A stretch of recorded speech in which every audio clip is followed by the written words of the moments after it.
নির্বাচন ব্যবস্থাকে ধ্বংস করেছে আওয়ামী লীগ। পুরো ব্যবস্থাকে ছেলে সাজাতে সময় প্রয়োজন, ফলে শিগগিরই সম্ভব নয় নির্বাচন আয়োজন। এমন মন্তব্য নির্বাচন কমিশন সংস্কার কমিশন প্রধান বদিউল আলম মজুমদারের। এদিকে দুর্নীতি দমন কমিশন সংস্কার কমিশন মনে করে অবাধ সুষ্ঠু নির্বাচন আয়োজনের জন্য রাজনৈতিক দলের প্রভাবমুক্ত হতে হবে। মুরসালিন হক জুনায়েদের রিপোর্ট। বাংলাদেশের নির্বাচনী ইতিহাসে সবচেয়ে কলঙ্কিত ভোট গ্রহণ হয় 2014, 2018 এবং 2024 সালে।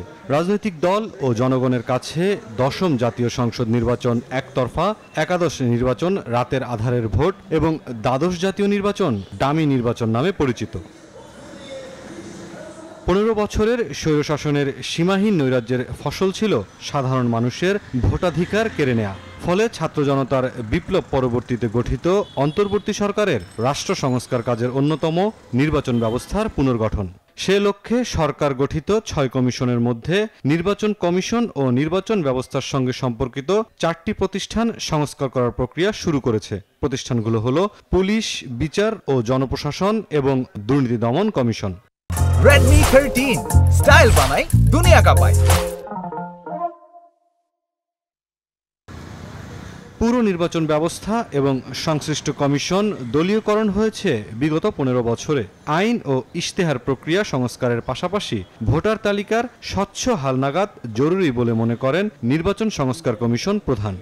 এই আইনের ভিত্তিতে নির্বাচন কমিশন গঠিত হয়, সেই আইনটার পরিবর্তন আনতে হবে। আইনটা যে সঠিক আইন নয়, এই আইনের মাধ্যমে পক্ষপাতদুষ্ট ব্যক্তিদেরকে, সরকারের যারা অনুগত তাদেরকে নিয়োগ করা সম্ভব।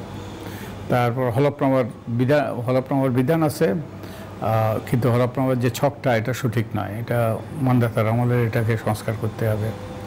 তারপরে আমাদের আরপিওতে কিছু পরিবর্তন আনতে হবে, যেমন একটা দাবি হলো লেজের ভিত্তিক ছাত্র রাজনীতি বন্ধ করা। দুদক সংস্কার কমিশন প্রধান ডক্টর ইফতেখারুজ্জামান মনে করেন ব্যাপক অংশগ্রহণমূলক নির্বাচনের জন্য রাজনৈতিক প্রভাব ও দুর্নীতিমুক্ত লোকবল নিয়োগ প্রয়োজন। খুব সময় লাগবে না আবার একই ধরনের কর্তৃত্ববাদ প্রতিষ্ঠিত হওয়ার জন্য। একটা দলীয়করণের পরিবর্তে আরেকটা দলীয়করণ যদি আমরা আমলাতন্ত্র তৈরি করে ফেলি, তাহলে সেই আমলাতন্ত্র দিয়ে আমার সুশাসিত দুর্নীতিমুক্ত নতুন বাংলাদেশ আমরা পাবো, সেটা প্রত্যাশা করা তো কঠিন। নির্বাচনের জন্য অব্যাহত আলোচনা চললেও অন্তর্বর্তী সরকারকে পর্যাপ্ত সময় দেওয়ার আশ্বাসও দিচ্ছে রাজনৈতিক দলগুলো। মুরসালিন হক জুনায়েদ, নিউজ 24, ঢাকা।